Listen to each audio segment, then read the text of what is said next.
असलामुअलैकुम। 4 star सियासी डेरे दे खुश आमदीद। हजूर साडी दुआ है तुसी जिथे जिथे भी तशरीफ फरमाओ, अल्लाह पाक तुहानू सारे सेहत तंदुरुस्ती अता फरमावे। लो जी, बड़ियां बड़ियां जबरदस्त खबरां आ गईयां ने। अगे भी साडे कोल जबरदस्त खबरां हुंदियां ने, तुहाडी खिदमत च गोश गुजार करांगे इंशाअल्लाह। तुहाडे अगे गुजारिश है, अगर तुसी चैनल नू सबसक्राइब नहीं कीता तो सबसक्राइब कर देना ते बैल आइकॉन दे बटन नू लाजमन दबा देना। डॉक्टर महारंग बलोच जिहड़ी है बलोच लैहदगी पसंद तंजीम की रहनुमा सी, ਉਹਨੂੰ कल रात बल्कि कल सुबह ਉਹਨੂੰ ड्रामाई अंदाज ਦੇ ਵਿੱਚ ਉਥੋਂ ਆਪਣਾ ਤਫਤਾਨ ਬਾਰਡਰ ਤੋਂ ਗ੍ਰਿਫਤਾਰ ਕਰ ਲਿਆ ਈਰਾਨ ਜਾਂਦਿਆਂ ਹੋਇਆਂ। ਇਹਦੇ ਤੇ ਗੱਲਬਾਤ ਕਰਾਂਗੇ।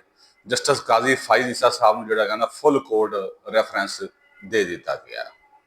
ਉਹਨਾਂ ਦਾ ਵੀ ਹੋ ਗਿਆ, ਰਿਟਾਇਰ ਹੋ ਗਏ। ਉਹ ਵਜ਼ੀਰ ਆਲਾ ਜਿਹੜਾ ਖੈਬਰ ਪਖਤੂਨਖਵਾ ਹਾਊਸ ਹੈਗਾ ਉਹ ਮੁਜਰਮਾਂ ਦੀ ਪਨਾਹਗਾਹ ਬਣ ਗਿਆ।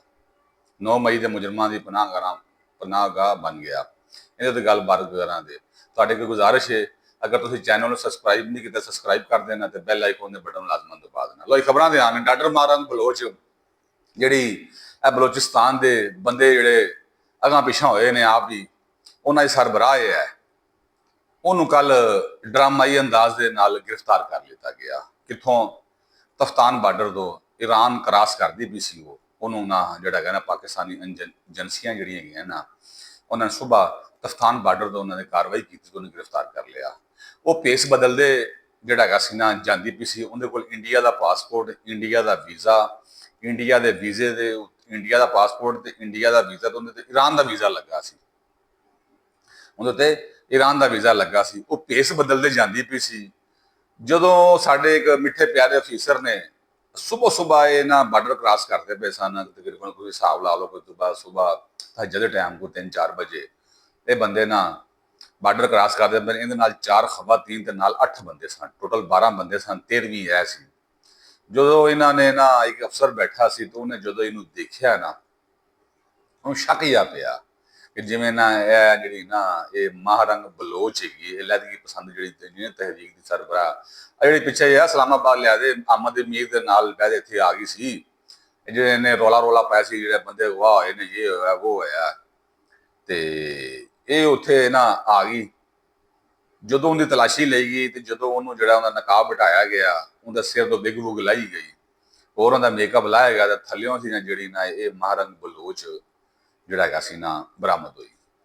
उन्होंने उन्हें गिरफ्तार कर लिया। FI ने इन्होंने गिरफ्तार कर लिया। इनके कोल जोड़ा सी ना ये अज तो 3 दिन पहले FI ने पाकिस्तान के 2 बैंक अकाउंट पे फड़े ने महारंग बलोच के। उन्हें $3 मिलियन जोड़ा है ना बरामद होया है, जोड़ा बलोचिस्तान के दहशतगर्दी वास्ते तो दूसरा जोड़ा है ना सी पैक को रोकने वास्ते अलहदगी पसंद जी तहरीक उन्होंने पैसे देने वास्ते ये सारा पैसा गौरमेंट ने जब्त कर लिया महारंग बलोच के 2 अकाउंटा के विचों। ठीक है ना। ये जोड़ा है ना तुहानू पता होगा पिछे जा ईरान ने पाकिस्तान के उत्ते हमला किया फिर पाकिस्तान ने जवाबी कार्रवाई की सी। उहदे विच काफ़ी ज्यादा जोड़े दहशतगर्द सन ना मारे गए ईरान के। उहदे महारंग बलोच के जोड़े जिन्हों की फोटोआं लिया इस्लामाबाद बैठी सी ना उहदे 5-7 बंदे उहदे मरे सन कि जोड़े है ना ईरान के पनाह गजीन होए सन। ईरान के पाकिस्तान के उत्ते कार्रवाइयां दे विच ये मुलवस सन। जिमें हमला होंदा गया जिमें उन्हें फोटो आईयां जिमें बंदे मरे तो नाले धरना खत्म होया तो ये रोहपोश हो गई। ये जो रोहपोश हो गई इन्होंने सारे जोड़ा है ना सी पैक रोकने वास्ते इन्होंने जोड़ा है ना असला दिता गया। सारे मामलात इन्हों के जोड़े है ना होए।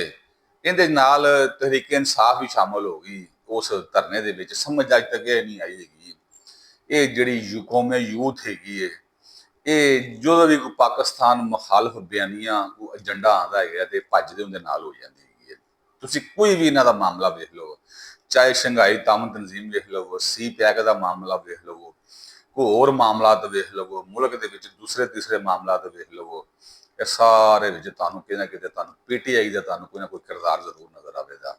लिहाजा महारंग बलोच नूं गिरफ्तार कर लिया गया तो उन्होंने जोड़ा है सी ना नामालूम मकाम के उत्ते मुंतकिल कर दिता गया। और तफ्तीश होगी फिर पता चलेगा कि हिसाब किताब। मैं तो इस चीज़ हैरान होना।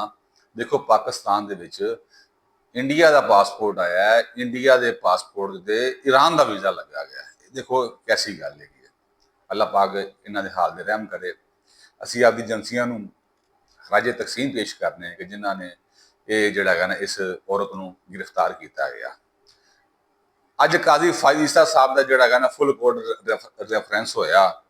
ਅੱਜ ਉਹ ਰਿਟਾਇਰ ਹੋ ਗਏ। ਉਹਨਾਂ ਦੀ ਖਿਦਮਾਤ ਨੂੰ ਜਮਹੂਰੀਅਤ ਦੀ ਬਕਾ ਦੇ ਕੇ ਲਈ ਹਮੇਸ਼ਾ ਯਾਦ ਰੱਖਿਆ ਜਾਵੇਗਾ। ਫੁੱਲ ਕੋਰਟ ਜਦੋਂ ਰੈਫਰੈਂਸ ਹੋਇਆ ਤੇ ਜਿਹੜਾ ਹੈਗਾ ਸੀ ਨਾ ਇਹ ਆਪਣਾ ਸੁਪਰੀਮ ਕੋਰਟ ਦਾ ਖਾਤਾ ਕੱਚਾ ਕੱਚ ਭਰਿਆ ਸੀ। ਜੋ ਸਾਫੀ ਵੀ ਸਨ, ਹੋਰ ਵੀ ਸਨ, ਕਾਫੀ ਜੱਜ ਹਜ਼ਰਾਤ ਵੀ ਸਨ, ਬਹੁਤ ਜ਼ਿਆਦਾ ਬੰਦੇ ਸੀ ਜਿਹੜੇ ਨਾ। ਕਾਜ਼ੀ ਸਾਹਿਬ ਨੂੰ ਉਹਨਾਂ ਨੇ ਆਖਰੀ ਖਿਤਾਬ ਕੀਤਾ। ਉਹਦੇ ਬਾਅਦ ਜਸਟਿਸ ਜਹੀਆ ਅਫਰੀਦੀ ਨੇ ਵੀ ਖਿਤਾਬ ਕੀਤਾ। तो उन्होंने कहा कि मैं कानून और आइन के नाल आखिरी दम तक खड़ा रहांगा। कानून ते आइन के नाल आखिरी दम तक खड़ा रहांगा। इस खिताब के बाद लग रहा सी कि इमरान खान का जो प्रोग्राम है 3 साल वास्ते फिर वड़ के आ गया है। इन्होंने लोगों ने अदालतों के PTI ने काफ़ी ज़्यादा रिलीफ मिलिया। तारीख गवाह है, इन्ना रिलीफ अज तक किसी को नहीं मिलिया। ये सुबह केस दायर करते सन ते रात में फैसला लै के घर आ जाते सन। ਬੰਦੇ ਹੈਰਾਨ ਹੋ ਜਾਂਦੇ ਸਨ, ਯਾਰ ਗੱਲ ਕੀ ਹੈਗੀ ਹੈ। ਉਹਦੇ ਬਾਅਦ ਪਤਾ ਲੱਗਾ ਉਹ ਕਹਿੰਦਾ ਨਾ ਵੀ ਬੰਦੇ ਨੇ ਕਹਿੰਦਾ ਮੈਂ ਤਾਂ ਪੂਰਾ ਥਾਣਾ ਹੀ ਖਰੀਦਿਆ ਹੈ। ਉਹ ਹਿਸਾਬ ਸੀ ਵੀ ਇਹਨਾਂ ਨੇ ਪੂਰੇ ਜੱਜ ਹੀ ਹਿਸਾਬ ਕਿਤਾਬ ਲਾਇਆ ਸੀ। ਚਲੋ ਕੋਈ ਨਹੀਂ, ਕਾਜ਼ੀ ਸਾਹਿਬ ਨੇ ਆਂਦੇ ਇਹਨਾਂ ਨੇ ਅਦਲੀਆ ਨੂੰ ਆਪਦੇ ਘਰ ਦਾ ਨਾ ਇਹਨਾਂ ਜਿਵੇਂ ਕਹਿੰਦਾ ਨਾ ਵੀ ਉਹ ਘਰ ਦਾ ਬੰਦਾ ਸਮਝਿਆ ਸੀ ਵੀ ਜਦੋਂ ਮਰਜ਼ੀ ਚੀਕੇ ਦਾ ਫੈਸਲਾ ਲੈ ਲਿਆ। ਕਾਜ਼ੀ ਸਾਹਿਬ ਨੇ ਆਂਦੇ ਇਹਨਾਂ ਦਾ ਸਫਾਇਆ ਕੀਤਾ। ਅਸੀਂ ਇਹਨਾਂ ਦੀ ਖਿਦਮਾਤ ਨੂੰ ਖਰਾਜ ਤਹਿਸੀਨ ਪੇਸ਼ ਕਰਨੇ ਆ।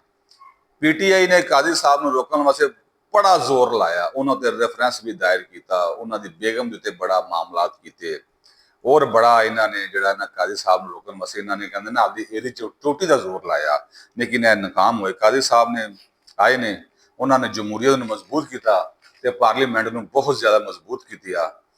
ਅਦਲੀਆ ਦੇ ਵਿੱਚੋਂ ਅਮਰਾਂਡੂ ਜੰਜਾਂ ਦਾ ਖਾਤਮਾ ਕੀਤਾ ਤੇ ਔਰ ਅਦਲੀਆ ਦੇ ਵਕਾਰ ਨੂੰ ਜਿਹੜਾ ਉਹਨਾਂ ਨੇ ਬਹਾਲ ਕੀਤਾ। ਜਿਹੜੇ ਮੁਲਕ ਦੁਸ਼ਮਣ ਕਵਾਨੀਨ ਸਨ, ਜਿਹੜੇ PTI ਨੇ ਮਨਜ਼ੂਰ ਕਰਵਾਏ ਸਨ ਜਾਂ ਹੋਰ ਕੋਈ ਮਾਮਲਾਤ ਹੈਗੇ ਸਨ, ਸਾਰਿਆਂ ਦਾ ਕਲਾ ਕਮਾ ਕੀਤਾ ਤੇ ਉਹਨਾਂ ਨੇ ਜਿਹੜਾ ਹੈਗਾ ਨਾ ਮੁਲਕ ਦੀ ਖੁਸ਼ਹਾਲੀ ਤੇ ਤਰੱਕੀ ਵਾਸਤੇ ਆਪਦਾ ਕਿਰਦਾਰ ਅਦਾ ਕਰਨ ਵਾਲਿਆਂ ਦੀ ਹੌਸਲਾ ਅਫਜ਼ਾਈ ਕੀਤੀ ਔਰ ਮੁਲਕ ਨੂੰ ਇੰਤਸ਼ਾਰ ਤੋਂ ਬਚਾਇਆ। ਮੁਲਕ ਨੂੰ ਇੰਤਸ਼ਾਰ ਤੋਂ ਬਚਾਇਆ ਜਿਹੜਾ ਹੈਗਾ ਨਾ। ਅਸੀਂ ਉਹਨਾਂ ਨੂੰ ਖਰਾਜ ਤਹਿਸੀਨ ਪੇਸ਼ ਕਰਨੇ ਆ ਤੇ ਜਿਹੜਾ ਉਮਰ ਅਤਾ ਬੰਦਿਆਲ ਵਗੈਰਾ ਨੂੰ ਜਿਹੜੇ ਜੱਜ ਇਮਰਾਨ ਖਾਨ ਵਗੈਰੇ ਬੰਦੇ ਨੂੰ ਵੇਖਦੇ ਗੁੱਡ ਟੂ ਸੀ ਯੂ ਕਹਿੰਦੇ ਸਨ, ਗੁੱਡ ਟੂ ਸੀ ਯੂ ਕਹਿੰਦੇ ਸਨ।